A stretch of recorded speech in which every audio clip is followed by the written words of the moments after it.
चलिए स्टार्ट करते हैं हम। किस चीज़ के बारे में बात कर रहे हैं? हमारे ब्रेक थ्रू प्रोडक्ट के बारे में, सेलरिक के बारे में, है ना। मैंने कहा सेलरिक समझने के लिए आपको ये समझना होगा कि सेल क्या है। हमारे शरीर में मोर देन 40 ट्रिलियन सेल हैं।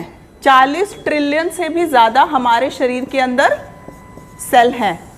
सेल क्या होता है? सेल हमारे शरीर की बेसिक यूनिट है, बेसिक एंड फंक्शनल यूनिट। इसका मतलब समझते हो बेसिक और फंक्शनल यूनिट का? कि एक ही सेल अगर मैं निकाल लूँ बाहर तो एक सेल पूरा फंक्शन परफॉर्म कर सकता है, पूरा फंक्शन। ये होती है बेसिक यूनिट। इसलिए हमने बालू नहीं गिना था उस टाइम जब हम गिन रहे थे ना ईंट, क्योंकि ईंट ही वो बेसिक यूनिट है घर के लिए। ऐसे ही शरीर के लिए सेल है। सेल एनर्जी भी बना सकता है, सेल वेस्ट प्रोडक्ट भी रिलीज कर सकता है, सेल प्रोटीन भी बना सकता है, सेल इंसान को चला भी सकता है, खिला भी सकता है, ऑक्सीजन भी लेके रेस्पिरेशन भी करा सकता है। सेल सब कुछ कर सकता है, इसीलिए उसको बेसिक एंड फंक्शनल यूनिट कहा जाता है। ठीक है, तो 40 ट्रिलियन से ज़्यादा सेल हैं। बहुत सारी ईंटें मिलकर एक दीवार बनाती हैं, वॉल बनाती। मान लो ये कमरे की दीवार बन गई, ठीक है। ऐसे ही बहुत सारे सेल मिलकर हमारे शरीर में टिश्यू बना देते हैं। अब बहुत सारे टिश्यू मिलकर क्या बनाते हैं? ऑर्गन बनाते हैं, है ना। ऑर्गन जैसे कि क्या होता है ऑर्गन? हार्ट, किडनी, लीवर, ये सारे ऑर्गन्स, है ना, स्टमक। ऐसे ही बहुत सारी दीवारें मिलकर क्या बनाती हैं? वॉल बना मिलकर कमरा बना देती हैं। ठीक है, अब बहुत सारे कमरे मिलके घर बन जाएगा। पूरे ऑर्गन्स मिलके क्या बनेगा? ऑर्गन सिस्टम बन जाएगा। जैसे कि नर्वस सिस्टम के अंदर ब्रेन, स्पाइनल कोड, सारी नर्व्स होगी। अल्टीमेटली सब चीज़ें बनी किससे हुई हैं? सेल से ही तो बनी हुई हैं। जैसे ईंट से घर बना हुआ है, ऐसे पूरी ह्यूमन बॉडी बन जाती है। क्या हुआ? सेल बहुत सारे मिलके टिश्यू बना गए, टिश्यू मिलके ऑर्गन्स बना गए, ऑर्गन सारे, पेट, आते, ये सब मिलकर ब्रेन, किडनी, लीवर सब मिलके पूरा ऑर्गन सिस्टम बना के शरीर बना दिया। हमारे शरीर में ऑलमोस्ट 11 ऑर्गन सिस्टम है। जैसे कि एक नर्वस सिस्टम हो गया जिसमें ब्रेन आ गया, कार्डियक सिस्टम होगा जिसमें दिल वाले सारे ऑर्गन्स आ गए। ठीक है, तो ऐसे 11 हैं और ऐसे ही घर बन गया ईंट से। तो मतलब सेल ही वो सबसे छोटी फंक्शनल यूनिट है जिसके सहारे शरीर चल रहा है और खड़ा है। क्या करता है सेल? कैसे हमें चला रहा है? मैं आज बोल रही हूँ यहाँ पे खड़े होकर, किस चीज़ के भरोसे बोल रही हूँ? ये वीडियो बना रहे हैं, किस चीज़ के भरोसे बना रहे हैं? आप अपना फ़ोन निकाल रहे हो? नहीं तो मैं तो एग्जाम्पल दे रही हूँ। किस चीज़ के भरोसे निकाल रहे हो? नोट्स बना रहे हैं, किस चीज़ के भरोसे? क्या चीज़ है वो शरीर को चला रही है? क्या चीज़ है जो हेल्थ को डिफाइन कर रही है? What is that? क्या चीज़ है जिससे मैं हाथ भी मूव कर रही हूँ, टांग मूव कर रही हूँ? एनर्जी। एनर्जी तो रिफ्लेक्ट कर रही थी हेल्थ को। सो हमारा हर सेल, वो जो 40 ट्रिलियन है उसके हर सेल में, मतलब शरीर में जितने सेल्स हैं उसमें हर सेल में एनर्जी प्रोडक्शन होता है। मैंने बताया था हमारे सेल को रोटी, चपाती, चावल, दाल ये समझ नहीं आते, नहीं आते। क्या समझ आता है उसको? उसको एनर्जी चाहिए। नो डाउट ये जो खाना ये हमारा फ्यूल है। जैसे गाड़ी चलाने के लिए पेट्रोल चाहिए, शरीर चलाने के लिए खाना चाहिए, खाना और ऑक्सीजन, नहीं तो हमारा शरीर नहीं चलेगा। ठीक है, क्या होता है सेल के अंदर? सेल को क्या चाहिए? शरीर को क्या चाहिए? उसे रोटी तो समझ नहीं आती। वो कौन से एनर्जी के पैकेट्स हैं जो सेल हमारे शरीर को चाहिए? बताओ। बहुत बार बताया, बहुत बार बताया। क्या है वो? क्या बोलते हैं उसको? एटीपी। एटीपी चाहिए हमारा शरीर चलाने के लिए। वो जितना आप रोटी, चावल, दाल, तेल, छोले भटूरे, बर्गर, पिज़्ज़ा जो भी खा रहे हो ना, अल्टीमेटली वो किस में ब्रेक डाउन हो रहा है?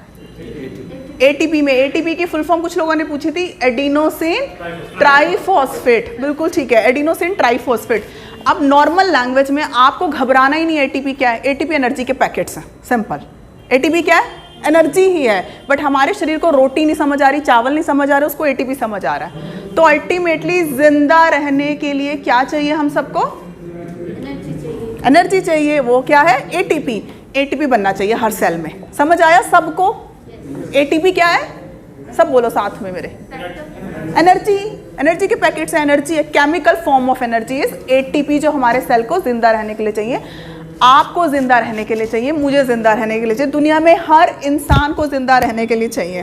ठीक है, कैसे एटीपी बनता है हर सेल के अंदर? आप मुंह से खाना खा रहे हो, खाना खा रहे हो, यहाँ से क्या कर रहे हो? सांस ले रहे हो। जो आपने खाना खाया अल्टीमेटली मेन प्रोडक्ट क्या ब्रेक डाउन होके क्या बनता है? Glucose, right? ग्लूकोज को हम साइंटिफिक में फॉर्मूला लिख देते हैं C6H12O6। जरूरत नहीं है ज्यादा डिटेल में जाने की। जो आपने खाना खाया वो ग्लूकोज बन गया, ग्लूकोज के साथ ऑक्सीजन जो आपने सांस लिया कंबाइंड हो गई, ये दोनों मिलकर आपके शरीर में एटीपी बना देते हैं, ठीक है? और साथ में क्या बनता है? CO2 बन जाती है, वो बाहर निकल जाती है। बस यही रिएक्शन है।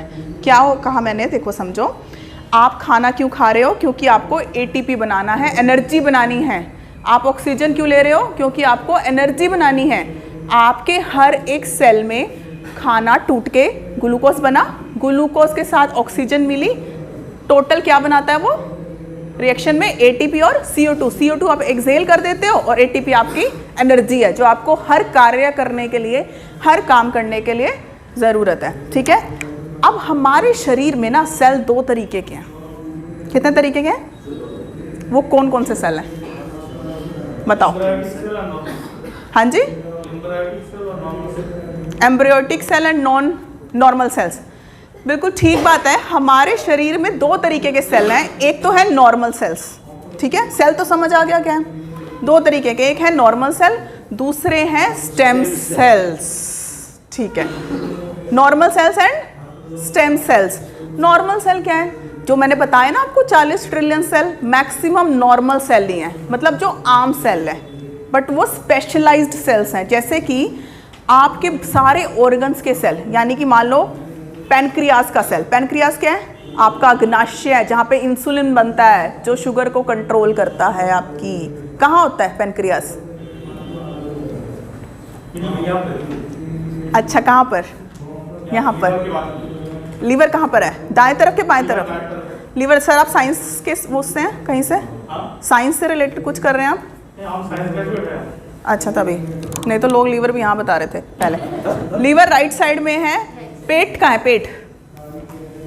पेट लेफ्ट साइड में है। पेट के नीचे पीछे की तरफ अग्नाशय है, पैनक्रियाज है। तो नॉर्मल सेल की बात मैं कर रही थी। नॉर्मल सेल ना हर ऑर्गन में है, मतलब वो स्पेशलाइज्ड हैं, उनका अपना एक पर्टिकुलर फंक्शन है नॉर्मल सेल का, समझ गए? जैसे मान लो ब्रेन के सेल जो हैं वो क्या काम करेंगे? ब्रेन का काम करेंगे भाई। जो ब्रेन का काम क्या है? सिग्नल लेना, सिग्नल देना। कुछ चीज़ पकड़, मेरे हाथ में बैठ के यहाँ सांप देख लिया, मैं फटाफट से पीछे हट जाऊंगी, आप भी सब पीछे हट जाओगे। ब्रेन ने काम किया, ये ब्रेन के सेल्स ने काम किया, उसको बोलते हैं न्यूरॉन्स। दिल धड़कता है, दिल के सेल काम करते हैं। आंखें देखती हैं, आंखों के सेल काम करते हैं।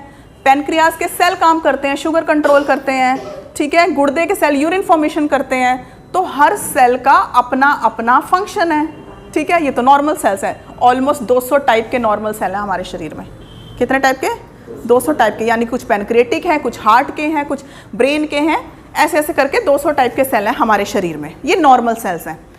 स्टेम सेल्स क्या हैं? स्टेम सेल्स मास्टर सेल्स भी बोलते हैं हम उनको। स्टेम सेल्स के पास ना कोई इंफॉर्मेशन नहीं है, वो ब्लैंक सेल्स हैं, खाली सेल हैं। इन वाले सेल्स जो नॉर्मल सेल्स मैंने बताए ना, इनमें और स्टेम सेल्स में फ़र्क ये है कि नॉर्मल सेल के हर न्यूक्लियस में, पता है ना सेल के अंदर न्यूक्लियस होता है सेंटर में, जो सेल की कोशिका की मैं बात कर रही हूँ ऐसे होता है, इसके अंदर न्यूक्लियस होता है और इस न्यूक्लियस के ही आपके अंदर जीन्स हैं, डीएनए कोडेड, राइट? यहाँ पर क्रोमोसोम्स है, यहाँ डीएनए है, डीएनए कोडेड इंफॉर्मेशन है। क्या होता है न्यूक्लियस के अंदर? इंफॉर्मेशन होती है सेल की कि वो सेल कौन सा कार्य करेगा। तो हर नेचर ने इनको असाइन कर दिया है, भाई तू पैनक्रियास का काम करेगा, तू लीवर का काम करेगा, तू किडनी का काम करेगा, तू ब्रेन का करेगा, तू स्टमक का काम करेगा। ये तो नॉर्मल सेल्स की बात है। स्टेम सेल्स खाली सेल है, ब्लैंक सेल है, उन बेचारों के पास कोई इंफॉर्मेशन ही नहीं है, ब्लैंक सेल्स, ठीक है? अब ये सेल्स कुछ भी बन सकते हैं। सोचो कितनी इंटरेस्टिंग बात है, इसलिए मास्टर बोला है, खाली है, कोई इंफॉर्मेशन लेके ही नहीं बैठे हैं। ये सेल किसी भी सेल में स्पेशलाइज्ड हो सकते हैं। एक स्टेम सेल से बहुत सारे स्टेम सेल्स भी बन सकते हैं, खुद भी यानी रेप्लिकेट हो सकते हैं ये। और क्या कर सकते हैं? स्टेम सेल ब्रेन के सेल को भी बना सकता है, लीवर के सेल को भी बना सकता है, किडनी के सेल को भी बना सकता है, स्टमक के सेल को भी बना सकता है, ठीक है? किसी भी सेल को बना सकता है स्टेम सेल। तो मास्टर सेल इसीलिए बोला। अच्छी बात हुई ना ये तो, क्योंकि नॉर्मल सेल तो कभी टूट फूट गए तो वो बना ही नहीं पाएंगे, एक लिमिटेड होता है, एक एज के बाद वो नहीं बना पाते, रेप्लिकेट ही नहीं हो पाते, but stem cells life long replicate कर सकते हैं। इसीलिए आज के रिसर्च वालों ने क्या किया, स्टेम सेल से बड़ी बीमारियां ठीक करने लगे हैं। अभी तो नया आ रहा है कि हार्ट स्ट्रोक भी शायद ठीक हो जाए, अभी चल रही है रिसर्च इसके ऊपर, बहुत सारे ब्लड कैंसर्स। हाँ हाँ जी, हाँ जी, एम्ब्रियोटिक सेल्स एक स्टेज तक स्टेम सेल्स रहते हैं, वो भी बताऊंगी, ठीक है। ठीक है, इनका क्वेश्चन है कि एम्ब्रियोटिक सेल क्या स्टेम सेल है। स्टेम सेल की 2 टाइप होती है, एम्ब्रियोटिक एंड एडल्ट, उस पर हम आएंगे अभी। तो अभी तक मैंने क्या बताया, अब किसी को आना जाना तो रूम में नहीं है, पहले ये बताओ। 1 घंटे के लिए बिल्कुल यहीं रहेंगे सब। खूब डिस्टर्ब हो जाते हो। 1 घंटे के लिए सब यहीं रहेंगे, चुपचाप থাকতে পারেন, অনেক কিছু নেবেন। ठीक है। कोई ऐसा अर्जेंट फोन तो नहीं है, स्टेम सेल से इंपॉर्टेंट तो नहीं होगा कुछ? नहीं, ठीक है। हाँ, मैंने अभी तक बताया हमारे शरीर में 2 तरीके के सेल है, नॉर्मल सेल और स्टेम सेल। नॉर्मल सेल का काम क्या है, ऑलरेडी असाइंड है, क्या, ऑलमोस्ट 200 टाइप के हैं। जैसे कि पैनक्रियाज का काम करेगा, ब्रेन के सेल ब्रेन का काम करेंगे, लीवर के सेल लीवर का काम करेंगे, किडनी के सेल किडनी का काम करेंगे। सबके अपने अपने सेल हैं। आंखों के सेल देखने का काम कर रहे हैं, ब्रेन के सेल सिग्नलिंग का काम कर रहे हैं, हार्ट के सेल क्या कर रहे हैं, पंपिंग का काम कर रहे हैं, धड़कने का। मतलब जो जो ऑर्गन का वो कार्य है वो उसके सेल्स करवा रहे हैं उससे, ठीक है। एटीपी तो चाहिए ना, क्यों करा रहे हैं, उस सेल को कैसे पता कि मुझे धड़कना है, मुझे देखना है, क्वेश्चन नहीं आता दिमाग में, कैसे पता, यही बताया। इसके पास क्या है, सेल के पास इंफॉर्मेशन है न्यूक्लियस के अंदर, डीएनए कोडेड इंफॉर्मेशन कि हमें कौन सा काम करना है, ये नॉर्मल सेल के पास इंफॉर्मेशन है। तो आंख के सेल ब्रेन का काम नहीं करेंगे, ब्रेन के सेल आंख का काम नहीं करेंगे, ठीक है। ये नॉर्मल सेल्स हैं। जो 40 ट्रिलियन हम सेल्स की बात कर रहे हैं, मैक्सिमम सेल्स हमारे शरीर में वही है, नॉर्मल सेल्स ही। अब बच गई बात स्टेम सेल्स की। स्टेम सेल्स के पास कोई इन्फॉर्मेशन ही नहीं है, डीएनए कोडेड ब्लैंक है वो अंदर से, उनको जो चाहो वो बना सकते हो। अब रिसर्चर्स वही कर रहे हैं। सोचो ब्रेन के सेल टूट फूट गए, बहुत ज़्यादा इंजरी हो गई, आने वाले शायद नेक्स्ट टाइम में जो रिसर्च चल रही है, ब्रेन की डिजीज़ भी और ऑब्वियसली ठीक भी हो रही है उससे, स्टेम सेल से। हार्ट की डिजीज़ ठीक हो रही है, ब्लड कैंसर्स ठीक हो रहे हैं। क्यों? क्योंकि सेल्स जो डिस्ट्रॉय हो गए आप स्टेम सेल से बना सकते हो। एक ब्रेन का सेल्स कितने ब्रेन के सेल्स बना पाएगा? नहीं बना पाएगा, इतना रेप्लिकेट ही नहीं कर सकता वो। नॉर्मल सेल के पास इतनी पावर नहीं है रेप्लिकेशन की, बट स्टेम सेल रेप्लिकेशन समझते हो, एक से बड़ी सारी कॉपी बना देना, जैसे कोरोना वायरस करता है। एक कोरोना वायरस छोड़ो, वो हजारों कॉपी निकाल देगा अपने बॉडी में जाके हमारे, ठीक है। एक वायरस इनहेल करा, बहुत सारे। आपको पता है कोरोना वायरस का साइज क्या है? एक चम्मच लो, चम्मच, पूरी दुनिया का कोरोना वायरस उसमें आ जाएगा। सोचो, सिर्फ एक चम्मच, और उसने आतंक मचा रखे एक चम्मच ने। समझो कितना पावरफुल है, ठीक है। वो रेप्लिकेट कर जाता है क्योंकि वो बॉडी में गया, थोड़ा सा उसने बहुत सारी कॉपी बना दी। पर स्टेम सेल बहुत अच्छे सेल हैं, क्योंकि हमारे सेल टूट फूट गए, इंजरी में, ब्लड कैंसर में डिस्ट्रॉय हो गए, किसी भी बीमारियों में डिस्ट्रॉय हो गए, तो क्या होता है, ये स्टेम सेल्स खाली सेल्स हैं, ये किसी भी सेल्स में डिफ्रेंशिएट हो सकते हैं। कोई भी प्रॉब्लम को रिसर्च चल रही है, आगे जाके ठीक कर सकते हैं। अब ये स्टेम सेल्स ना, समझ आ गया इतना? हाँ। स्टेम सेल्स 2 तरीके के हैं, एम्ब्रियोटिक एंड एडल्ट, जो आपका क्वेश्चन है, ठीक है। कौन कौन से हैं? एम्ब्रियोटिक एंड एडल्ट। एम्ब्रियोटिक मतलब क्या होता है? एम्ब्रियो क्या होता है? सारी फीमेल्स, एम्ब्रियो क्या होता है? What is embryo? एम्ब्रियो क्या होता है?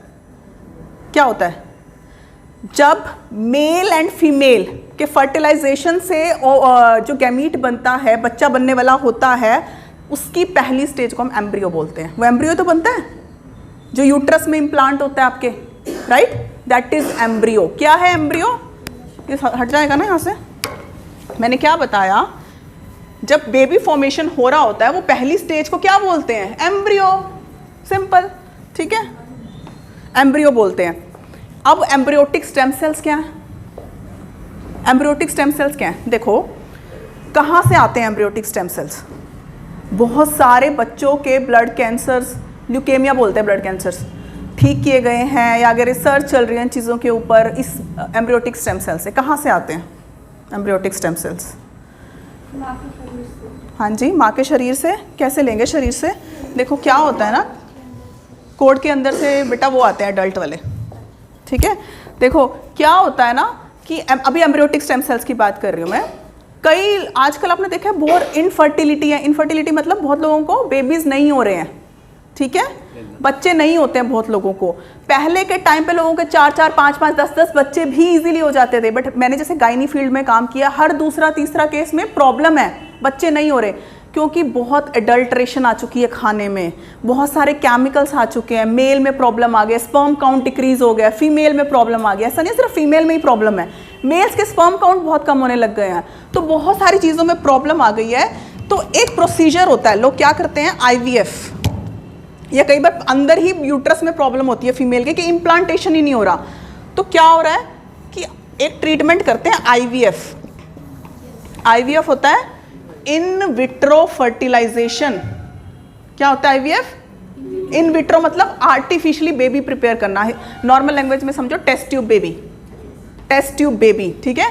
ये टेस्ट ट्यूब ली जाती है, फीमेल का जब टाइम आता है उससे एग लिया जाता है, ठीक है, और मेल के स्पर्म लिए जाते हैं, उनको टेस्ट ट्यूब में मिक्स कर दिया जाता है, टेस्ट ट्यूब में मिक्स करके तैयार कर लिए जाते हैं एम्ब्रियोज, ठीक है, ऐसे एम्ब्रियोज बन गए। अब फीमेल, तभी कहते हैं IVF के बाद ज़्यादा ट्विंस मिलते हैं, क्योंकि हो सकता है 2 इम्प्लांट हो जाएं, 3 ट्रिपलेट्स भी मिल जाते हैं, कई बार 3 बच्चे भी हो जाते हैं, जैसे फराह खान का हो गया था 3, अगर 3 इम्प्लांट कर दिए है ना, तो बहुत सारे बनते हैं ऐसे एम्ब्रियो। अब जो बच गए एम्ब्रियो, ठीक है, डोनर से कंसल्ट करके, मतलब पेरेंट से कंसल्ट करके रिसर्चर्स क्या करते हैं, क्योंकि जब बच्चे की ग्रोथ हो रही है, इनिशियल पता है कितने सेल थे, 1 सेल था, 1 सेल से 40 ट्रिलियन सेल बन गए। आधा सेल आया फीमेल से, माँ से, आधा सेल आया पिताजी से। वो जो आधा सेल मिलकर 1 सेल बना है ना, उससे वो रेप्लिकेट हो के जैसे कोरोना वायरस की बात में बता रही थी, 40 ट्रिलियन सेल और इंसान पूरा बन जाता है। अब जब वो बन रहा होता है ना, इनिशियल स्टेजेस में सेल्स को पता नहीं हो, तो खाली सेल्स हैं, जो खाली सेल्स हैं वो स्टेम सेल्स हैं, तो पहले उठा लो ना उनको। उनके पास अभी इन्फॉर्मेशन नहीं आई कि तुझे आँख का काम करना है, तुझे नाक का काम करना है, तुझे मुंह का काम करना है। तो जब वो 5वें दिन होता है एम्ब्रियो, 1 दिन तो पहले 1 ही सेल है, आधा माँ से आया, आधा पिताजी से आया, चाहे टेस्ट ट्यूब में बनाया हमने, क्योंकि आधा सेल आता है, आधा फीमेल का नंबर आता है क्रोमोसोम का, आधा मेल का आता है। फिर 1 सेल से 5वें दिन तक जब ये ग्रो करता जाता है, एक स्ट्रक्चर बनता है, उसको साइंस में ब्लास्टोसिस्ट बोलते हैं, आप एम्ब्रियो ही समझ लो, ठीक है, एम्ब्रियो बना 5वें दिन, मतलब समझे। अब ये जो सेल्स थे ना, इसके अंदर इन्फॉर्मेशन नहीं आई कि तुझे आँख का काम करना है, तुझे नाक का काम करना है, तुझे मुंह का काम करना है, ये उठा लिए यहाँ से रिसर्चर्स ने, इसको आगे ग्रो कर दिया और स्टेम सेल्स प्रिजर्व कर लिए। कल को कोई फ्यूचर में ज़रूरत पड़ी किसी को, लोग पैसे दे के खरीदते हैं और बीमारियों का इलाज होगा। ये तरीका चल रहा है, समझ के, रिसर्च चल रही है अभी कि क्या हार्ट डिजीज़ में काम करेंगे, क्या ब्रेन में काम करेंगे, कई जगह किया भी है, तो अभी ये रिसर्च गोइंग ऑन चल रही है। समझ आया एम्ब्रियोटिक स्टेम सेल? 5वें दिन, क्योंकि अभी तक स्पेशलाइज्ड नहीं हुए सेल्स, अगर ये नॉर्मल सेल बन गए तो वो स्टेम सेल रहेंगे ही नहीं है, उससे पहले उठाने हैं हमें। तो ये कल्चर कर लिए, कल्चर समझते हो, ग्रोथ करा ली लैब में ले जाकर, ये हो गए आपके एम्ब्रियोटिक स्टेम सेल। समझ आ गया ये जो आपने पूछा था। अब एडल्ट स्टेम सेल्स क्या हैं, जो हमारे सेलरिक हम कहते हैं कि रिजुविनेट कर देता है, रिवाइव कर देता है, रिपेयर कर देता है, आप सबको बोल रहे हो, है क्या ये, रिप्लानिश कर रहा है, आर से कितने वर्ड है सेलरिक में, rejuvenate, replenish, repair, renew, replicate, पता नहीं कितने सारे वर्ड्स हैं, वो है क्या, सब कर क्या रहे हैं, वो सब एक ही चीज़ है, वो कर क्या रही है। बट आपकी स्किन रिजुविनेट कैसे हो रही है, बहुत लोग आते हैं सेलरिक से, जी हमारा तो 1 साल बाद कलर फेयर हो गया, कैसे आते हैं ना बड़े सारे। अच्छा, स्किन में टोनिसिटी आ गई, स्किन टाइट हो गई, जो पतली रिंकल्ड स्किन थी वो ठीक हो गई, ये सब कैसे हो रहा है, सोचो। अब आपने तो बेच दिया, मैं ये नहीं कह रही लोगों को बताओ, आपको तो पता होना चाहिए, अगर आपको पता होगा आप कन्विक्शन से बता पाओगे, या ले भी पाओगे खुद से। अब मैं बोल रही हूँ तो मुझे लग रहा है कि मैं जाके अभी सेलरिक ले लूँ, इतनी कन्विक्शन आ जाती है समझने के बाद। तो क्या हो रहा है, देखो एम्ब्रियोटिक आपने समझ लिया, हमारे शरीर में भी एडल्ट स्टेम सेल्स हैं, एम्ब्रियोटिक तो एम्ब्रियो में हो गए और तो कहीं नहीं है वो, ये तो एम्ब्रियोटिक की बात हो गई क्योंकि वो तो एम्ब्रियो में होंगे ना। एडल्ट स्टेम सेल्स हमारे शरीर में भी हैं, कहाँ कहाँ हैं, अब बताओ कहाँ कहाँ हमारे सेल शरीर में एडल्ट स्टेम सेल्स हैं, जो खाली वाले हैं, उससे कोई भी सेल बन सकता है।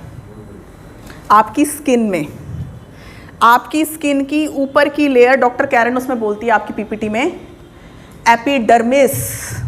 एपिडर्मिस क्या होता है, आपके यहाँ पे स्किन के डॉक्टर हैं कुछ बिहार में, क्या बोलते हैं उनको, स्किन के डॉक्टर को ट्रीट कराना है मैंने, स्पेशलिस्ट। स्किन स्पेशलिस्ट, या और क्या बोलते हैं, थोड़ा सा साइंटिफिक जाओगे तो वो स्किन स्पेशलिस्ट नहीं, डर्मेटोलॉजिस्ट। आपका जब स्किन पे जाओगे ना लिखा होगा MBBS MD derma, dermatologist. Derma means होता है स्किन, ये समझ लो, तभी नाम है एपिडर्मिस। तो डर्मिस के ऊपर जो स्किन है वो एपिडर्मिस। एपी मतलब होता है इंग्लिश में, अगर हिंदी ट्रांसलेट करें तो ऊपर की स्किन, ऊपर की लेयर। डर्मिस मतलब होता है स्किन। एपिडर्मिस में आपकी, यानी ये वाली छू, ये स्किन आपने टच करो सब, ये वाली स्किन पे, ठीक है, इसकी जो अंदर की लेयर है, इसमें हर दूसरे से 7वां सेल स्टेम सेल है। हर दूसरे से 7वां सेल क्या है? स्टेम सेल है। पर जैसे जैसे आपकी एज होती है, हम सबकी एज होती है, ये नंबर कम होता जाता है। इसीलिए एज के साथ साथ क्या हो रहा है? पतली हो रही है स्किन। क्यों आ रहे हैं रिंकल्स? मेरे भी आने स्टार्ट हो गए यहाँ पे, फोरहेड पे लाफिंग लाइंस। ये क्यों आए? क्यों है? भाषवत कही नहीं नहीं नहीं, क्यों है ये? क्यों आता है? क्योंकि स्टेम सेल्स का नंबर डिक्रीज हो रहा है। बुढ़ापा क्यों आता है? जो लोग सिगरेट ज़्यादा पीते हैं उन्हें बुढ़ापा क्यों आता है? ये तो ठीक है, चलो एज के साथ साथ नेचुरली डिक्रीज होता है भाई स्टेम सेल का नंबर, इतनी बात तो समझ आ गई। बट जो लोग सिगरेट ज़्यादा पीते हैं, चेन स्मोकर, वो बूढ़े ज़्यादा दिखते हैं। ये देखा आपने? देखा है? सच बताओ। अब जो पीते हैं वो तो बोलेंगे ही नहीं कुछ। मैं ये नहीं कह रही कि छोड़ दो या कुछ, यहाँ ये नहीं कहनी है। मुझे ये बताओ कि वो बूढ़े दिखते हैं कि नहीं दिखते हैं? अभी नहीं पता चलेगा। बड़ा लड़कों को तो लगता है हम बड़ा स्टाइल मार रहे हैं सुट्टा मार के, बट 10-20 साल बाद पता चलेगा जब छुरियाँ आ जाएंगी पूरी, होठ काले काले, टैनिंग हो जाती है। वो क्यों हो रहा है? सोचो। वो स्टेम सेल्स की डिस्ट्रक्शन करता है। टोबैको स्टेम सेल्स की डिस्ट्रक्शन करता है। अल्कोहल जो ज़्यादा लेते हैं, जो लोग ज़्यादा पॉल्यूशन पेस्टिसाइड में होते हैं, फ्री रेडिकल्स बनते हैं। फ्री रेडिकल्स हमारे स्टेम सेल्स के सेल से भी तो चोरी कर सकता है मॉलिक्यूल, उसका तो काम ही है चोरी करना। तो हाँ बिल्कुल, अगर ज़्यादा ड्रग एडिक्टेड हो जाओगे, चाहे वो रिक्रिएशनल ड्रग्स हैं चाहे वो मेडिकल ड्रग्स हैं, ज़्यादा बुढ़ापा आएगा। बुढ़ापा क्या? ऑर्गन, आपको बाहर का बुढ़ापा दिख रहा है, आपको अंदर का बुढ़ापा दिख रहा है? पता है जब टेस्ट कराओगे जिम में या कहीं, तो एक तो होती है आपकी बायोलॉजिकल, आपकी उम्र जो है, एक है आपकी ऑर्गन्स की एज। जब कराओगे ना, जैसे अभी मान लो किसी की एज 30 साल है, कई बार निकलती है ऑर्गन की 45 साल, घबरा जाता है बंदा। एक बार मैं जिम में गई थी ऐसे कराने, घबरा जाएगा बंदा कि इतनी एज। फिर आप जब एक्सरसाइज करते हो, टोन करते हो, चीज़ों को ठीक से खाना खाते हो, फिर धीरे धीरे ऑर्गन एज कम होती है। तो सब क्या है ये? सब चीज़ों की एक एज है पर्टिकुलर, वो टाइम के साथ साथ बढ़ती रहती है, बढ़ती रहती है। अगर आप ज़्यादा जंक फूड खा रहे हो, फास्ट फूड खा रहे हो, फ्री रेडिकल ज़्यादा बन रहे हैं, स्टेम सेल ज़्यादा डिस्ट्रॉय हो रहे हैं। बट यहीं आप फिजिकली एक्टिव हो, बैलेंस डाइट खा रहे हो, अपना न्यूट्रिशन ले रहे हो, हर्बल न्यूट्रिशन, तो क्या होगा? स्टेम सेल्स की ग्रोथ ठीक रहेगी। और सेलरिक में तो वो स्पेशली डाले गए हैं स्टेम सेल्स फ्रूट के। अभी वो बात करते हैं कैसे, आप क्वेश्चन आते हैं कि प्लांट का कैसे स्टेम सेल हमारे को रिजुविनेट कर रहा है, स्किन अच्छी कर रहा है, या इम्यून सिस्टम को बूस्ट कर रहा है। तो एक तो हो गया स्किन में एडल्ट स्टेम सेल नेचुरली है, ये मैंने नहीं कहा सैलरी खाने से हुआ है, नेचुरली है। बट क्या हो रहा है? खत्म हो रहा है एज के साथ साथ। या जो लोग अल्कोहल ले रहे हैं, पॉल्यूशन में कहाँ तक बचोगे यार? आप अल्कोहल स्मोक से बच सकते हो, पॉल्यूशन से बच सकते हो। मैं जिस सिटी में रहती हूँ वहाँ तो पॉल्यूशन से कोई भी बच नहीं सकता, नहीं बच सकते, है ना? तो क्या क्या कर सकते हैं फिर? आपको लेना पड़ेगा ना एक्स्ट्रा न्यूट्रिशन बचने के लिए। स्टेम सेल एक तो हो गए स्किन की बात, ब्लड में भी है। बोन मैरो में जो ब्लड सेल्स का फॉर्मेशन होता है, एक क्वेश्चन था कि क्या ब्लड हार्ट बनाता है? हार्ट बनाता है ब्लड? दिल खून बनाता है? तो दिल क्या करता है? सिर्फ पंप कर रहा है, उसका काम कुछ नहीं है, वो पंपिंग मशीन है। कुछ नहीं इन द सेंस बहुत काम है, बट ब्लड सेल्स को बनाना नहीं है उसका काम। सेल कहाँ बनते हैं खून के? ये जो रुधिर बोलते हैं हम हिंदी में, कहाँ बनते हैं? बोन मैरो में बनते हैं। पता है बोन मैरो क्या है? बार बार हमें पता है बोन, आपको पता है? बिल्कुल बिल्कुल बेटा, बिल्कुल ठीक है। ये आप क्लीन कोई भी कर दीजिए, आप कर दो। अच्छा क्या है बोन मैरो? देखो जो लंबी हड्डी है ना, आप बड़ा सुनते होगे डॉक्टर से बोन मैरो ट्रांसप्लांटेशन कर देते हैं कैंसर में, सुनते हो? बोन मैरो ट्रांसप्लांट करा दो। बोन ईजी थोड़े ना, बोन मैरो ट्रांसप्लांट करा दो किसी से भी, अगर मैच कर रहा है recipient donor, bone marrow transplant करा दो। फैमिली में ही लेनी चाहिए। सुनिए ना ये सब बातें। देखो बोन मैरो क्या होता है, ये इसलिए मैं आपको बता रही हूँ क्योंकि हम सैलरिक समझना है। इसके बाद सैलरिक के इंग्रेडिएंट्स पे आएंगे। हाँ, जो लंबी लंबी हड्डियाँ हैं ना आपके शरीर की, उसके अंदर जो है यहाँ फील्ड, ये है बोन मैरो। बोन मैरो के अंदर क्या है? स्टेम सेल्स हैं। जैसे स्किन में स्टेम सेल्स हैं वैसे बोन मैरो के स्टेम सेल्स हैं। स्किन के स्टेम सेल्स को क्या बोला? Epidermic stem cells. Bone marrow के स्टेम सेल्स को बोलते हैं हेमोपोइटिक स्टेम सेल्स। हेम होता है खून, खून बनाने वाले जो सेल्स हैं वो आपके अस्थियों की अस्थि मतलब हड्डी की मज्जा के अंदर हैं। इससे ही तीनों तरीके के सेल्स बनते हैं। खून के सेल्स की कमी हो जाए तो यहाँ से बनते हैं। कौन कौन से सेल हैं आपके शरीर में खून के? बिल्कुल, RBC red blood cell, WBC और प्लेटलेट्स। बिल्कुल ठीक, बिल्कुल ठीक। देखो आरबीसी खून को रंग देता है, ऑक्सीजन यही पकड़ता है, ठीक है, हेमोग्लोबिन। डब्ल्यूबीसी, सारा गेम डब्ल्यूबीसी का है कोविड में। कौन है डब्ल्यूबीसी? इम्यूनिटी प्रोवाइड करते हैं, इम्यून सेल्स हैं। प्लेटलेट्स खून की क्लॉटिंग करते हैं। 3 तरीके के सेल हैं खून के आपके पास। जो कोविड में रोल प्ले कर रहे हैं वो कौन है? डब्ल्यूबीसी। अगर ये स्टेम सेल्स बढ़ा दिए जाएं शरीर में तो तीनों काम हो जाएंगे। आरबीसी भी बढ़ जाएगा, डब्ल्यूबीसी भी बढ़ जाएगा, प्लेटलेट यानी शरीर में ऑक्सीजन की सप्लाई अच्छी हो गई, आरबीसी बढ़ गया, ठीक है, आयरन की डेफिशिएंसी पूरी हो गई। डब्ल्यूबीसी बढ़ गया तो पूरा इम्यून सिस्टम आपका सिक्योर, क्योंकि यही लड़ाई करेगा। कोई भी वायरस हो, कोई भी बैक्टीरिया हो, कोई भी फंगई हो, डब्ल्यूबीसी लड़ेगा। प्लेटलेट्स, खून चोट लग जाए खून को रोकना जरूरी है। कौन क्लोट करेगा, जमाएगा कौन? प्लेटलेट्स। तो यहाँ पर भी स्टेम सेल्स हैं बोन मैरो के अंदर। स्किन में हो गए, बोन मैरो में हो गए, कुछ सेल्स मसल्स में भी हैं, कुछ हार्ट की कुछ कुछ हैं, बहुत कम कम, पर मेन यही हैं, बोन मैरो, स्किन मेन, ठीक है। अब मैंने क्या बोला, एज के साथ साथ नंबर डिक्रीज हो जाता है। कई बार बहुत सारी बीमारियां हो जाती हैं तब भी तो नंबर डिक्रीज हो जाएगा, क्योंकि इम्यून सिस्टम उस टाइम ट्रोल पर है, इम्यून सिस्टम की वाट लगी पड़ी है उस टाइम। इतनी सारी बीमारियां हो गई, आपकी खराब हो गया, बैंड बज गई है, उसको भी ठीक करना बहुत जरूरी है, राइट। क्या करता है सेलरिक? क्या करता है सेलरिक? सेलरिक की डेफिनेशन में, सेलरिक की पीपीटी में, सेलरिक की वीडियो में क्या है, क्या कहते हैं वो? देखो मैं आपके समझाने के लिए समझा रही हूँ ये चीज़, हम समझने के लिए कि जैसे ह्यूमन बीइंग में स्टेम सेल है, प्लांट में भी तो स्टेम सेल्स हैं, वो भी रेप्लिकेट कर सकते हैं, दूसरे सेल्स में डिफ्रेंशिएट हो सकते हैं प्लांट के, ठीक है। तो जब हम प्लांट के स्टेम सेल्स की जब चेक किया गया, रिसर्च की गई, तो जैसे फैक्टर्स, जैसे स्टेम सेल्स के एपिजेनेटिक फैक्टर्स, क्या है ये एपिजेनेटिक फैक्टर्स? मतलब जैसा स्टेम सेल प्लांट का वर्क करता है सेम वे में ह्यूमन का करता है। अल्टीमेटली तो हर चीज पंच महाभूत से ही बनी हुई है, बेसिक तो सेम ही है, वो भी सेल्स लिविंग थिंग है ना, वो हम भी लिविंग थिंग है, बनी तो वही हुई है, डिफरेंट तरीके के हैं बट काम वही है, मल्टी पोटेंट है, मतलब वो बहुत सारी चीजों में रेप्लिकेट हो सकता है। मतलब एक सेल से, पता है ना, स्टेम सेल कार्डियक सेल भी बना सकता है, दिल का सेल भी बना सकता है, ब्रेन का भी बना सकता है, किडनी का भी बना सकता है। ऐसे ही प्लांट के स्टेम सेल्स हैं कुछ।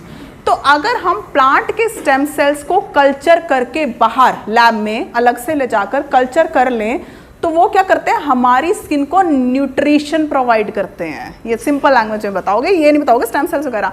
सेलरिक क्या करता है, हमारे स्किन सेल को न्यूट्रिशन प्रोवाइड करता है। आपकी स्किन में एजिंग हो रही है, बुढ़ापा आ रहा है, सेनेसेंस हो रहा है, ठीक है, उसको प्रोटेक्ट करता है, रिजुविनेट करता है, नरिशमेंट प्रोवाइड करता है, पोषक तत्व प्रदान करता है। अपनी देसी लैंग्वेज में ये बात करोगे, ठीक है। आपकी स्किन, मैम, न्यूट्रिशन की ज़रूरत है आपकी स्किन को, क्योंकि जो आपका लाइफस्टाइल है वो बहुत हेक्टिक है, जिसमें आप वर्कआउट नहीं कर पा रहे हो, एक्सरसाइज इतना नहीं कर पाते हो, कम दे पाते हो। नो डाउट वो ज़रूरी है, वो ऐड कीजिए थोड़ा थोड़ा। साथ में सेलरिक खाइए, रोज़ एक 8 ग्राम का सैशे है, पानी में डालकर आपको लेना है। क्यों? क्योंकि आपकी स्किन को वो न्यूट्रिशन प्रोवाइड करेगा, पोषक तत्व प्रदान करेगा, जो आपकी स्किन को आगे एजिंग से बचाएगा। और आपकी जो, मैम, ये स्किन पतली हो चुकी है ना, ये जो रिंकल आ चुके हैं, इनको भी न्यूट्रिशन प्रोवाइड करेगा। और आप जब लोगे 6 महीने के बाद आपको धीरे धीरे रिजल्ट लगेगा। अगर साथ में आप बैलेंस डाइट लोगे तो आपको इफेक्टिवली रिजल्ट दिखेगा। वो बैलेंस डाइट मैं बता चुकी हूँ क्या, ठीक है। ऐसे बात करनी है सिंपल देसी लैंग्वेज में, बट एक्चुअली में यही करता है सेलरिक, न्यूट्रिशन प्रोवाइड करता है। क्या किया रिसर्चर्स ने, केमिकल से दूर जाकर उठा लिए सारे प्लांट के सेल्स, ठीक है, केमिकल से दूर जाकर, जहाँ पे टॉक्सिन्स नहीं है, पॉइजन नहीं है, कुछ केमिकल नहीं है, पेस्टिसाइड और पोल्यूशन से दूर जाकर लैब में कल्चर किया गया। क्या क्या? एप्पल, क्या है apple fruit, number 1 apple fruit cell extract, लिखते चलो चलो। सेलरिक इंग्रेडिएंट्स की बात करते हैं। आप ये भी बता सकते हो इसके अंदर सबको पता है सेब क्या होता है, स्विस वेराइटी का ग्रीन एप्पल है, स्विस वेराइटी का एप्पल फ्रूट सेल एक्सट्रैक्ट है, ठीक है इंद्रनील,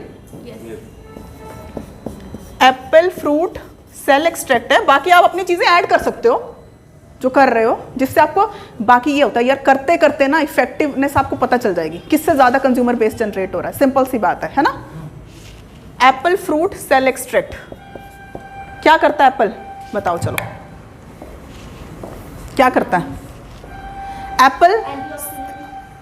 एप्पल क्या करता है, लॉन्जिविटी बढ़ा देता है। मैंने बताया ये डेड हो रहे हैं धीरे धीरे एज के साथ साथ, नंबर कम हो रहा है स्टेम सेल्स का स्किन के, तो लॉन्जिविटी पता है क्या होती है, लॉन्जिविटी क्या होती है, ड्यूरेशन, सर्विस, किसी की बोलते हैं सर्विस बढ़ाना हो, ड्यूरेशन बढ़ानी हो, तो एप्पल फ्रूट सेल एक्सट्रैक्ट क्या है, जैसे अगर मरना था आज तो 15 दिन बाद मरेगा, ठीक है, समझ गए, मैं इसकी बात कर रही हूँ, सेल के इंसान की मत समझ लेना, ठीक है, समझ गए। तो सेल को न्यूट्रिशन प्रोवाइड कर रहा है, लॉन्जिविटी प्रोवाइड कर रहा है, उसका ड्यूरेशन प्रोवाइड कर रहा है, मतलब सेनेसेंस को घटा रहा है, सिंपल सी बात है, बुढ़ापे को कम कर रहा है, ठीक है। स्विस वेराइटी का ग्रीन एप्पल है, ये क्या करता है, इसका सेल एक्सट्रैक्ट है, ये नहीं कि सिर्फ एप्पल ही खाते रहो रिजल्ट मिल जाएगा, एप्पल ऐड करो डाइट में, खाओ वंस अ डे, कोई बात नहीं है, प्रॉब्लम नहीं, अच्छा फ्रूट है, पर आप सेलरिक खाओगे तो क्या करेगा, एप्पल फ्रूट एक्सट्रैक्ट उसके साथ है, डबल इफेक्ट हो जाएगा, वो क्या करेगा, सेनेसेंस को डिले करेगा। सेनेसेंस क्या होता है, अभी मैंने बताया,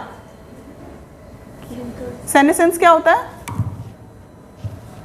क्या होता है सेनेसेंस, अभी बताया मैंने, सब यहाँ ध्यान नहीं है, अब वो एक छोटे से कोई आता है ना, सबके डिस्ट्रैक्शन ऐसे हो जाता है, बस स्टेम सेल्स लेकर आए हैं जैसे हाथ में, वही क्या होता है, सेनेसेंस क्या होता है, बुढ़ापा को डिले कर देगा, है ना। एक चेयर इनके लिए नहीं है ना, कहीं पीछे बैठने की जगह मिल जाएगी इनको, बिठा लो, हाँ जी, ठीक है, हाँ जी, हाँ वही लॉन्जिविटी क्या है, ड्यूरेशन बढ़ा देता है, ठीक है, समझ आ गया। एप्पल ये क्या करेगा, एप्पल फ्रूट सेल एक्सट्रैक्ट। दूसरी चीज उसके बाद क्या है हमारा इंग्रेडिएंट इसके अंदर, ग्रेप, बिल्कुल ठीक, ग्रेप फ्रूट सेल एक्सट्रैक्ट, कौन सी वैरायटी है ये, स्विट्जरलैंड, स्विस वाला ही हो गया ना इसका मतलब, ठीक है। Second is grape fruit cell extract, इसके अंदर टेनिन्स होते हैं बहुत सारे, क्या करते हैं टेनिन्स बताओ, अच्छा एंटीऑक्सीडेंट है नो डाउट, व्हाइटनिंग बेटा वो करता है टोमेटो, क्या करता है, यूवी रेडिएशन से बचाता है, यूवी रेडिएशन किसके पास है, सन, आपका सन से एक्सपोजर रहता है पूरे दिन में, रहता है, यूवी रेडिएशन से प्रोटेक्ट करना बहुत जरूरी है, क्योंकि वो भी तो स्टेम सेल्स को डैमेज करता है, अल्ट्रा वायलेट रेज, तो यूवी प्रोटेक्शन मतलब फोटो एजिंग से बचाएगा, फोटो मतलब धूप से हुई एजिंग से कौन बचाएगा, ये आपका, ठीक है। थर्ड कौन सा इंग्रेडिएंट है,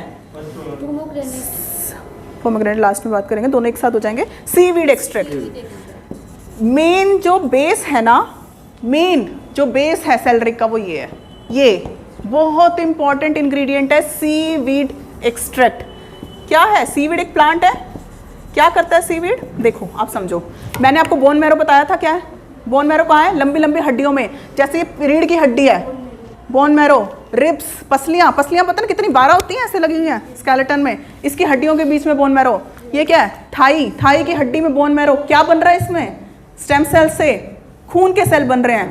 सीवीड एक्सट्रैक्ट क्या करता है, जब आपका मेटाबॉलिज्म हिल गया, मतलब बहुत सारी बीमारियां होती जा रही हैं बचपन से, इम्यून सिस्टम की बच गई बैंड, वाट लग चुकी है इम्यून सिस्टम की, ये दिल्ली की लैंग्वेज है, वाट बैंड, बैंड यहाँ बोलते हैं हम, दिल्ली में बोलते हैं नहीं, फिर आपको ऐसा तो नहीं लग रहा गंदी लैंग्वेज है, दिल्ली में तो यही बोलते हैं हम, है ना, थोड़ा सा यहाँ लगता है, तो क्या यहाँ क्या बोलते हो, वाट को यहाँ क्या बोलते हैं बंगाली में, बैंड बज गया, 12 बज गया अच्छा, सो सीवीड एक्सट्रैक्ट क्या करता है, आपका ट्रोल पे इम्यून सिस्टम हिला पड़ा है, मेटाबॉलिज्म की भी बैंड बज गई, 12 बज गए, ठीक है, ये सब हो गया है।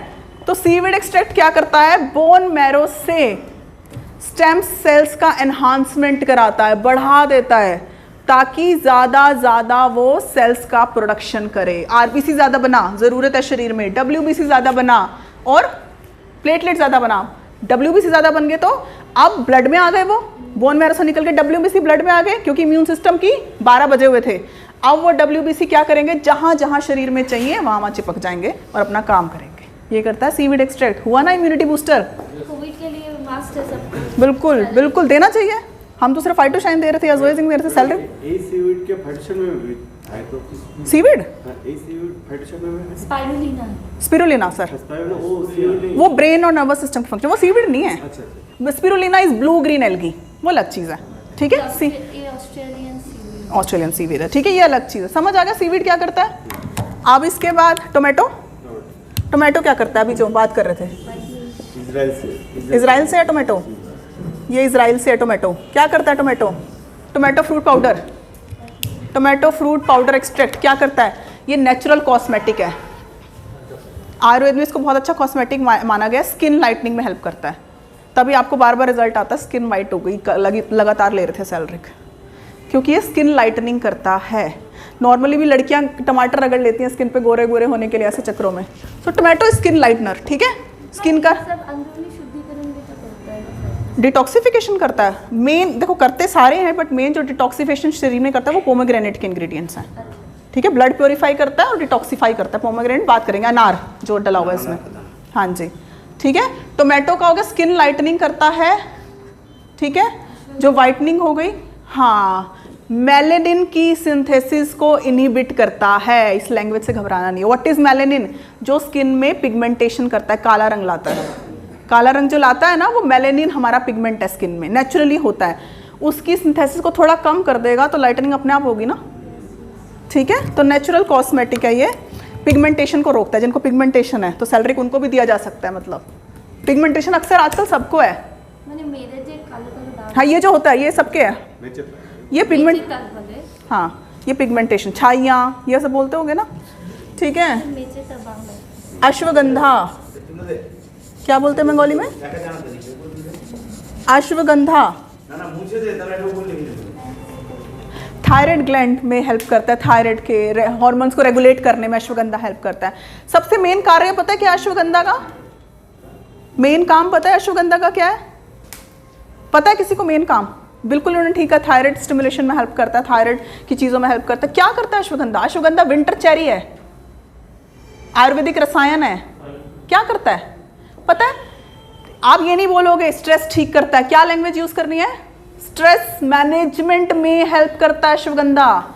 बहुत लोगों के मेरे पास चीज़ें आती थी कि फाइटोशाइन लेने से रिलैक्स फील कर रहे हैं, सो रहे, नींद आ रही है, कोई उसमें सिडेटिव नहीं डला हुआ कि आप नशे में सो रहे हो, वो आपके नर्वस सिस्टम को रिलैक्स कर देता है। आज की डेट में हर बंदे को स्ट्रेस एंजाइटी है, डिसऑर्डर है, डॉक्टर देता है अश्वगंधा।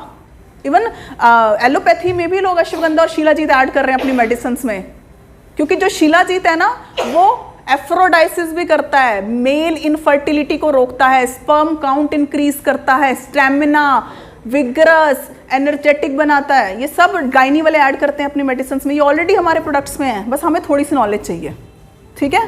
तो मैंने अभी अश्वगंधा के बारे में बताया, स्ट्रेस मैनेजमेंट करता है, स्ट्रेस को रिलीव करता है, एंग्जाइटी, डिप्रेशन, सारे वर्ड सुने हैं, इसका मैनेजमेंट करता है, थायराइड में हेल्प करता है।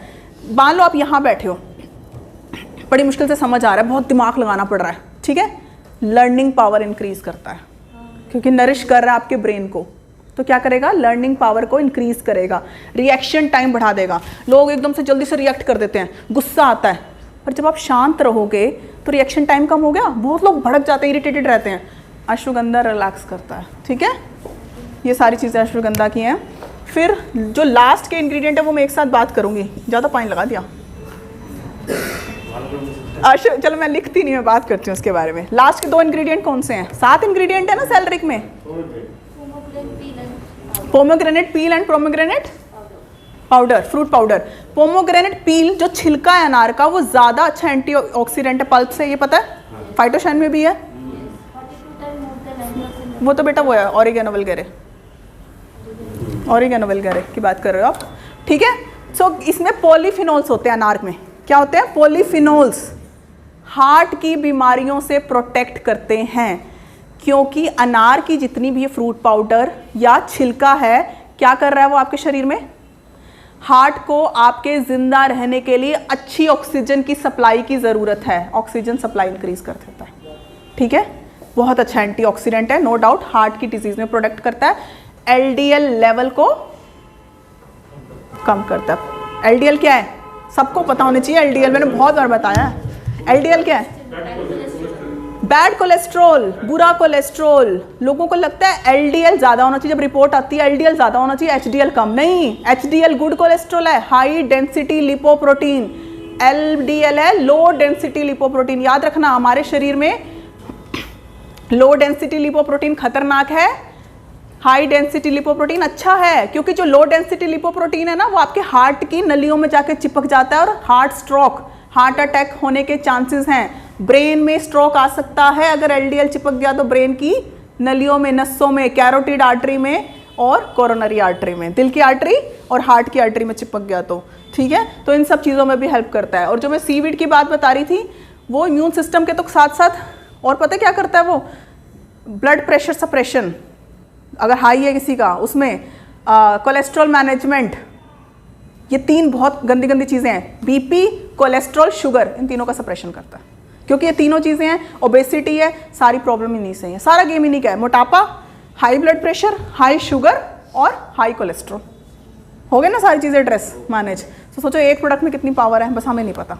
ठीक है, सेलरिक समझ आया सबको? अब फाइटोशाइन, अब सबको पता है फाइटोशाइन और जोजिंक, तो उसमें थोड़ा थोड़ा टाइम लेंगे। सेलरिक मेन आज